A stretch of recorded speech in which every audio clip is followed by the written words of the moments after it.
Le coq ne chante pas parce que le soleil se lève. Le soleil se lève parce que le coq l'ordonne. Du moins, c'est ce qu'il croit. Oubliez le mythe du réveil amical. Ce que vous entendez chaque matin est un cri de guerre, une lutte d'ego et une démonstration d'ingénierie biologique si précise qu'elle ferait pâlir votre téléphone. Comment sait-il que l'aube approche, même enfermé dans une cave obscure? Pourquoi existe-t-il une règle d'or interdisant à certains coqs d'ouvrir le bec? Après ça, vous ne regarderez plus jamais un poulailler de la même façon. Pour comprendre ce phénomène, il faut d'abord examiner l'appareil vocal du coq.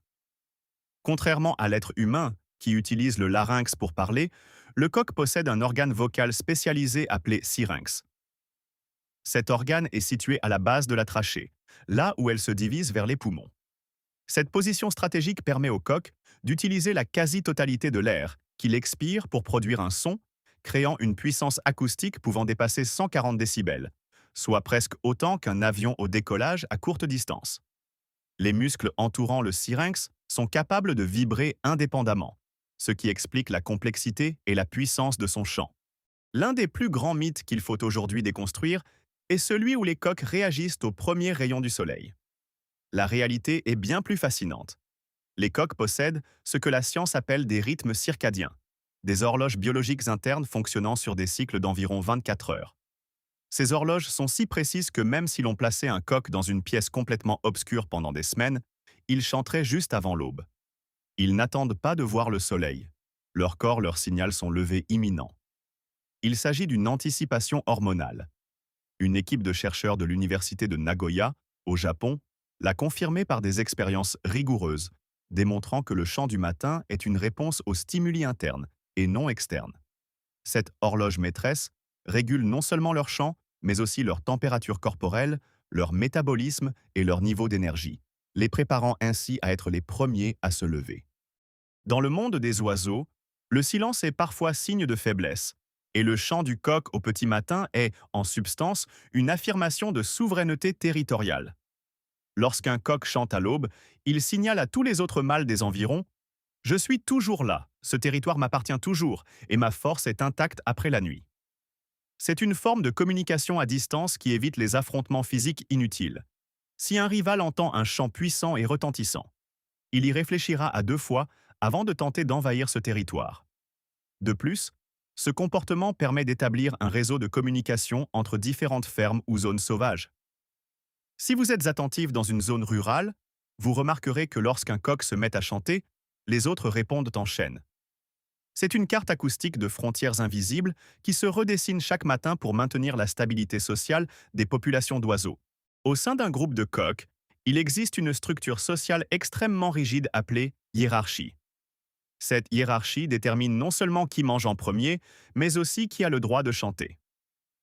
Des études approfondies ont révélé que le mâle alpha, chef suprême du groupe, est toujours celui qui rompt le silence. Il est interdit à ses subordonnés de chanter avant lui. Cela serait considéré comme une insurrection, un défi direct à son autorité qui se solderait par un combat sanglant. Les coqs de rang inférieur attendent patiemment que leur chef ait fini de chanter avant de se joindre au chœur. Cette discipline sociale est vitale pour la survie du groupe, car elle prévient les conflits constants et permet au groupe de concentrer son énergie sur la recherche de nourriture et la vigilance face aux prédateurs, maintenant ainsi une paix fragile mais fonctionnelle. Un poussin ne naît pas avec le chant parfait. C'est un art qui se perfectionne durant la puberté. Vers l'âge de 4 ou 5 mois, le taux de testostérone chez les jeunes mâles augmente fortement, entraînant des changements physiques et comportementaux importants. C'est à ce moment qu'ils commencent à s'exercer à chanter, leur premier chant étant dissonant, bref, voire comique. Cependant, à mesure que leur taux d'hormones se stabilise et que leur corps se développe, leur chant devient plus grave, plus long et plus imposant. La testostérone influence non seulement la fréquence des chants, mais aussi la confiance en soi de l'oiseau. Un coq avec un taux élevé de cette hormone sera beaucoup plus persistant et bruyant, ce qui attire l'attention des poules et renforce sa position face à ses rivaux. Bien que le chant du coq à l'aube soit le plus connu, tous ceux qui vivent à la campagne savent que ces animaux ne restent pas silencieux le reste de la journée. Leur chant diurne est généralement une réponse à des stimuli extérieurs immédiats, fonctionnant comme un système d'alarme collectif. Un changement d'intensité lumineuse, le bruit d'un moteur, la présence d'un étranger ou même le passage d'un nuage sombre peuvent déclencher l'instinct du coq. Dans ces cas-là, le chant signifie «tout est sous contrôle» ou «alerte, quelque chose bouge». C'est un outil de vigilance constante. Pendant que les poules se concentrent sur la recherche d'insectes ou le soin des poussins, le coq endosse le rôle de sentinelle, utilisant sa voix puissante pour assurer la sécurité du groupe. Ainsi, ce chant est moins lié au moment de la journée qu'à l'environnement immédiat et à la protection de sa famille. Depuis des millénaires, l'humanité s'appuie sur le coq d'une manière difficilement imaginable aujourd'hui, avec nos téléphones et nos montres connectées. Avant la révolution industrielle et l'invention des chronomètres précis, le coq était la seule référence temporelle fiable pour des millions de personnes.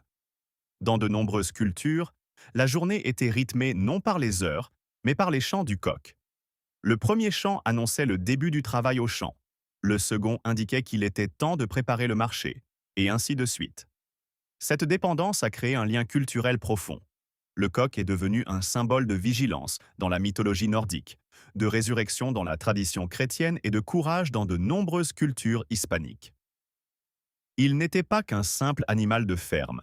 C'était un gardien du temps, une créature presque mystique, capable d'appeler le soleil et de dissiper les dangers de la nuit. Pour bien comprendre ce comportement, il faut remonter à ses ancêtres, le Gallus gallus ou coq banquiva. Dans les forêts tropicales d'Asie du Sud-Est, où la visibilité est quasi nulle en raison de l'épaisse végétation, le son est le seul moyen de maintenir le contact avec le groupe.